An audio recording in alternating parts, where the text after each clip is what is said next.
Welcome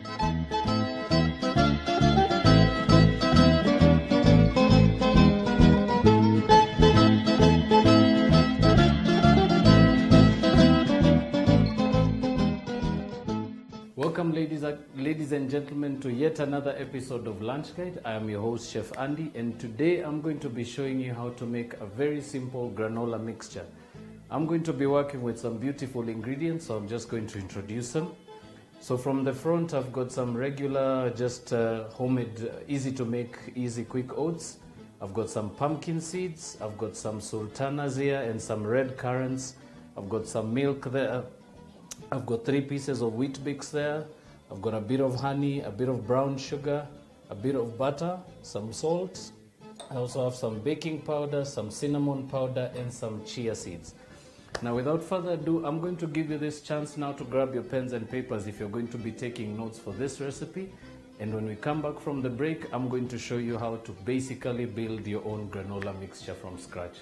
Don't touch that dial.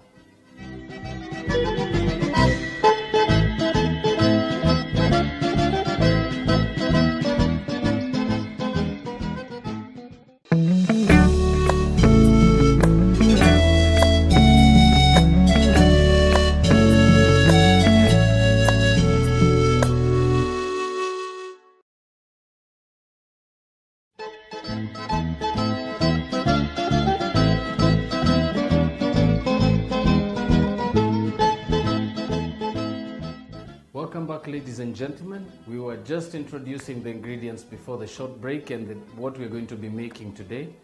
I did have a request for someone who asked about how to actually make your own granola mix from home.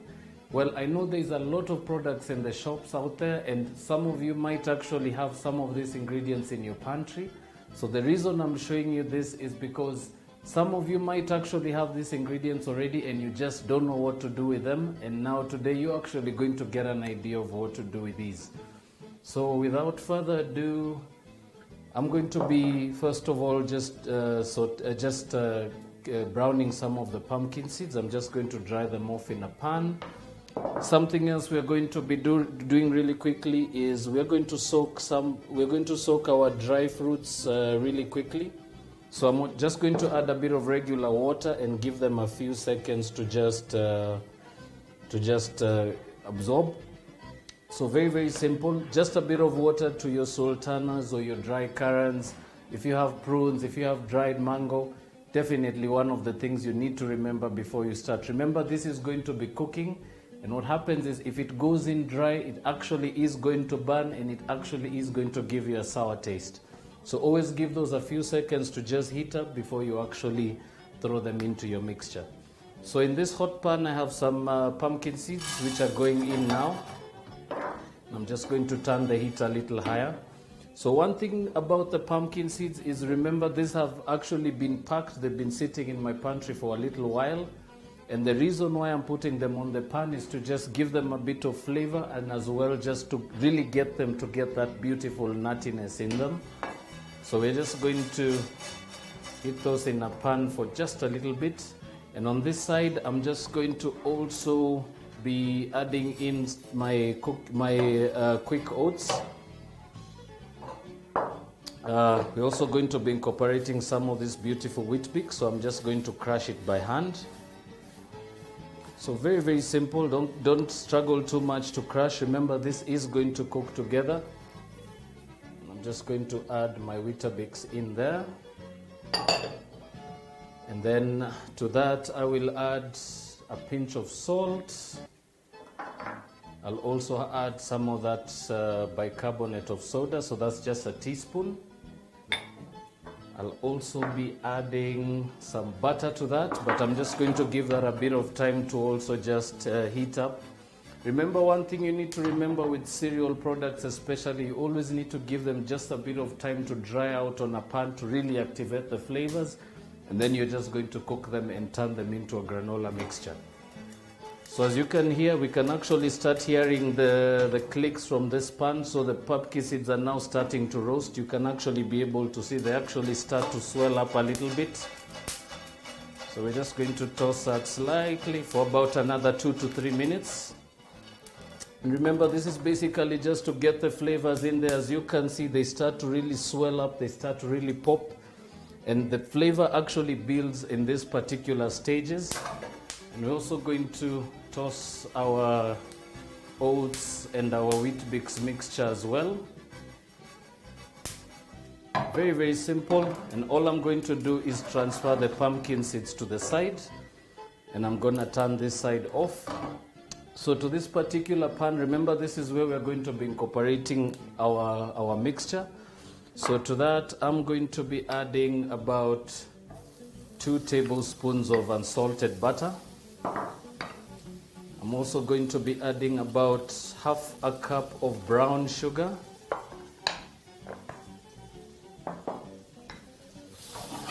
And all we're going to do is just mix that with a wooden spoon, give it a few seconds just to melt through. Very, very simple, particularly for this stage. It's very crucial that you melt your sugar and butter together. Remember, we are looking for a bit of a caramel, so this is a very good way to achieve that. And now to that, I'm going to be adding about 4 tablespoons of regular honey.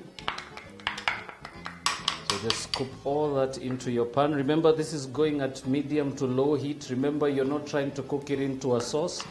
We're just giving it a bit of heat, just so that we can actually be able to get the mixture to really come to one consistency. And then we're just gonna take it off the heat. Right, so that's about done. So you're going to need a bowl for that.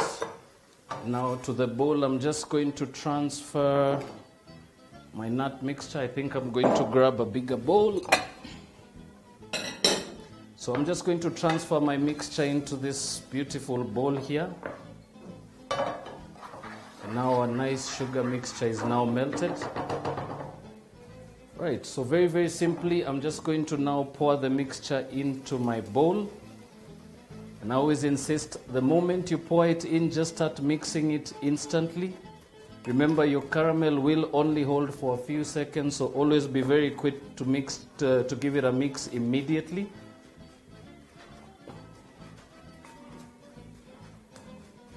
Right, so simple as that. So the reason I like to pull it off the heat to give it a mix is because you might actually burn it on the pan, so it's a little safer to actually take it out first of all, give it a mixture, and then throw it back inside when you actually have a more consistent mixture. Remember one thing about pouring your oats and your pumpkin seeds mixture in there too quickly. What happens is it might actually form into a ball, and it actually will start to become really, really stiff, and you might not be able to mix. So it's always very, very handy to just have a bowl, but I do recommend please don't use a plastic bowl for the same technique, because remember, hot sugar will actually burn the plastic and you might actually ruin your bowl. Right, so we're just going to add that last bit of butter and just work it around the pan, give it a few seconds to melt. And now just to finish this off, I'm going to add 2 tablespoons of chia seeds. And now we are just going to drain our dry fruit, which we had soaked in about 2 minutes ago. So I just pour them right through a sieve. Give it a bit of a shake, and those go straight into your pan. Also give it a bit of a toss as well. Just make sure the butter is just nicely coating them around. And I'm going to do the same thing with the sultanas. So just pour them out, get rid of the excess water, and that goes straight into the pan as well. So ladies and gentlemen, as I said, very, very simple technique to make your own granola mixture. Right, so we're just going to give that a bit of a mix. And now I'm going to add a bit of cinnamon in there, so that's about 1.5 tablespoons. So that's just regular cinnamon powder. And now all we are going to do now is incorporate this into our bowl. So we're just going to give it a mix first of all. So just give it a thorough mixture before it comes out of the pan. And as I said, remember this is going to be going into a hot oven, so please don't take too much time to incorporate these ingredients on your pan. This is just to actually just be able to get the coat mixed while the mixture is just slightly hot. All we do with that is add it to this beautiful big bowl. So if you're just tuning in, we are making a homemade granola mixture as I introduced it earlier.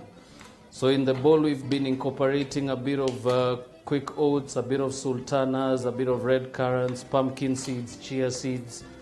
We also incorporated some brown sugar, some honey, some cinnamon powder, some bicarbonate of soda just to give it the brittleness that we're looking for, that dryness effect. Right, so simple as that. So as you can see, it's a nice, beautiful, color consistent mixture. As I said, I like to incorporate some dry fruit in there. I always like to also go in with also maybe 1 or 2 varieties of nuts. Chia seeds are very good for you, a very, very healthy option, particularly for a granola mixture for breakfast in the morning. And so this is now just about ready. And all we're going to do now is we're going to be transferring this into a baking tray. But before we do that, I'm just going to explain something quickly. So I've got some 2 beautifully greased baking trays here. And now the reason why I wanted to explain this is I wanted to also give you an idea of how to actually be a little versatile with this mixture. Now what I would normally do is if I was to place it into this particular dish and compress it, I would be able to bake it in the oven and it would actually dry out nice and tough, and I can actually be able to cut it and form it into granola bars. But for that reason, I'm not going to be doing granola bars today. So we're going to set that aside. And now I'm just going to pour the mixture into this big, beautiful tray. And always pour it right in the center and then spread it from there on. That way you actually make sure that you've got a nice, even mixture right through. Or rather, a nice leveling right through. So we're just going to scoop that out. All I'm going to do is using my wooden spoon, I'm just going to spread it around like that. I always like to spread it from the center. It always allows me to kind of get a nice even leveling to it. So all you're going to do is spread that with a spoon.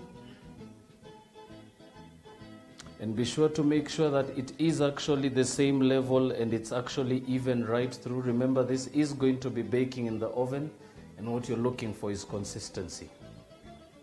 Right, so that's about ready.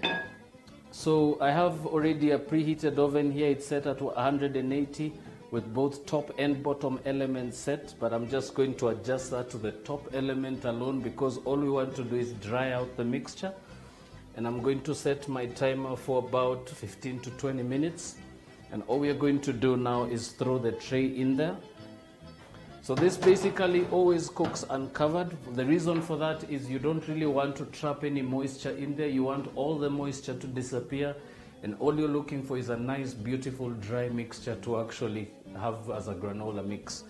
So without further ado, we're going to take a short commercial break. We're going to clean up this beautiful mess in front of us, and when we come back, I'm going to take out the granola mixture and I'm going to show you what it looks like. I'm also going to show you some granola bars that we made earlier, and you'll actually be able to understand basically how to make your own granola from there on. So please don't touch that dial. We'll be back in a short while.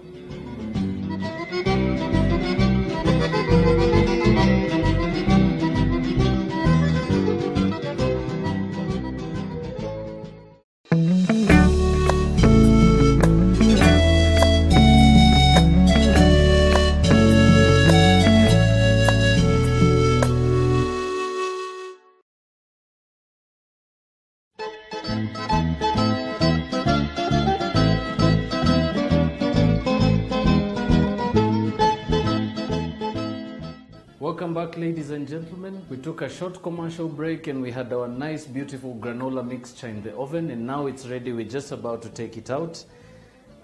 Something to remember, particularly with granola, as I said before we took the break, definitely something you can make in advance. You can actually give that a bit of time, and actually it could even go 4 to 5 days if you make a nice quantity of it. So definitely something you should be looking forward to trying out this beautiful season of Christmas. And as I said, our granola now is done, and as you can see, it's nicely caramelized on the top. It's nice and brittle at the top. That's exactly the texture we were looking for. And now all I'm going to do now is transfer this into a bowl, and we're just going to break it apart into pieces. So I'm just going to use the spoon I have in my hand now, and all I'm going to do is try and get this beautiful mixture in there. So remember, this is a little warm and soft right now, but given a few minutes, it should actually cool off completely, and this should be able to be served once it's chilled. You can actually have it warm if you're making it scratch on the day. You can actually just add a bit of milk in there, a bit of sugar if you prefer, maybe some fresh fruit if you like, and you can actually enjoy it fresh. Okay, so we're just going to get, and as I said, the mixture is a little dry, so it actually is going to break up a little bit as you take it out of the tray, which is a very normal occurrence. And something also to observe, if you are making granola bars, you would actually allow the mix, you'd probably cut it with a knife. You'd use a knife just to cut out the bars. And what you do is you'd probably have to leave it in your room covered up, or rather just left wide open, and just give it a bit of time to cool off. And actually that is the stage where the granola will set into the granola bars, and that can be served immediately after that. Right, so that is now in there. Just going to give it a slight mix. And something I also like to do just to aid this in drying out a little faster, powdered sugar is also a very good alternative. Remember, first of all, it doesn't add too much sugar to your mixture, and neither does it sweeten it any more than it should. But it does actually aid in really getting this crispy. So I'm gonna go in with about maybe 2 to 3 tablespoons, and I'm just going to sift that. That should be about okay. So let's say about a tablespoon of icing sugar.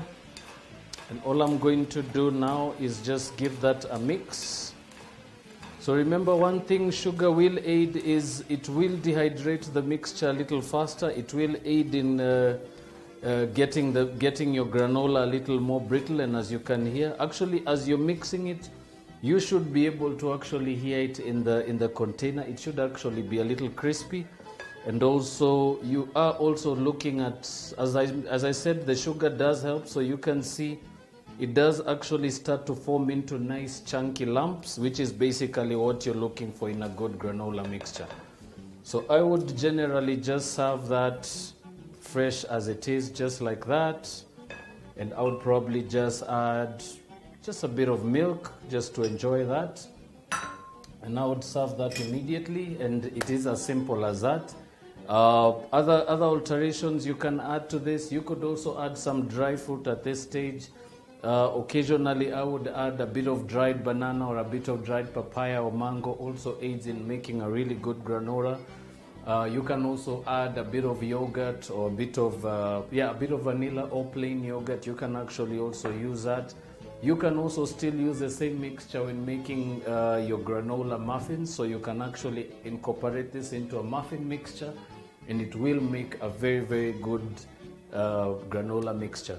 So from the studios and myself, it has been a pleasure being with you today. My name is Chef Andy, and I've been hosting the show today. You have been tuned into Lunch Guide, and I have definitely had a bit of fun today showing you how to make granola from scratch, and now I think most of you can be able to do it yourselves at home. So until the next episode, I do bid you farewell, and I do also bid you a beautiful season.